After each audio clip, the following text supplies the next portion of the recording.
Hi everyone, let me quickly show you how we perform verifications as part of automated test case execution. To do that, let me switch to StudioPro, our essential designer component of the UiPath test suite, our most advanced IDE for automation here at UiPath. And let me go to my project called the UiPath Banking app, and let me expand this node here, UI Bank Web. Now, when I do this, you can see I already created a couple of web automations, and each web automation is representing an automated test case here. Now let's focus on this one here called standard loan.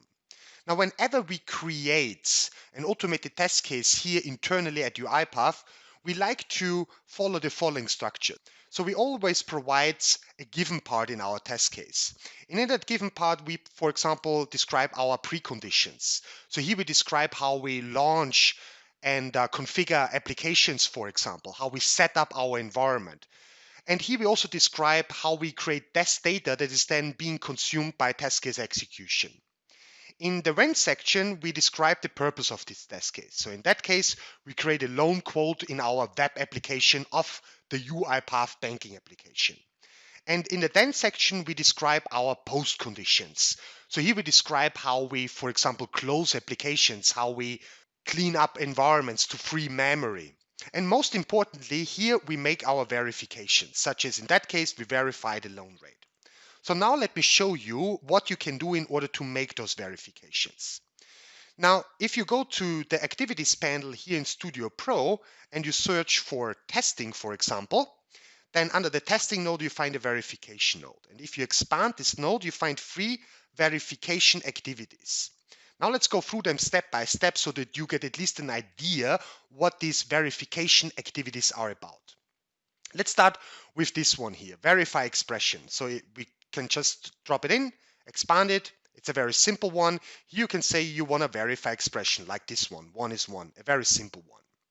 Now the next one is verify expression with operator. Let's take a look at this, expand it. So here you can say, well, you want to verify in general that a left-hand side is equal, for example, to a right-hand side. And here you have a couple of operators ready in order to do that faster.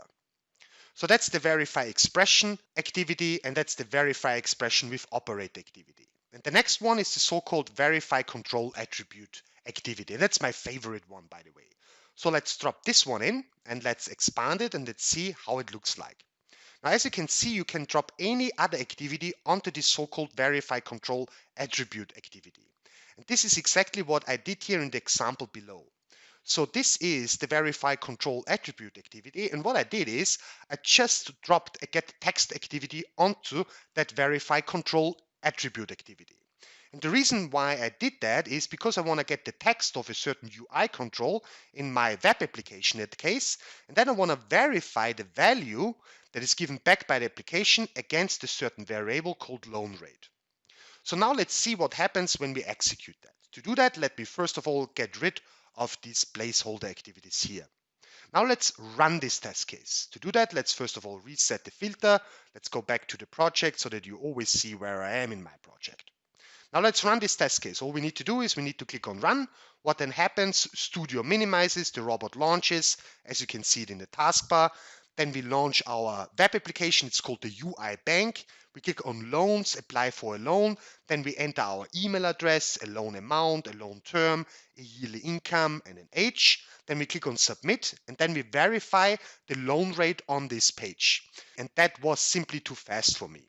Now in the output panel of this test case here, you can see in that case the verification passed because the loan rate that was given back by the application was exactly the one we expected.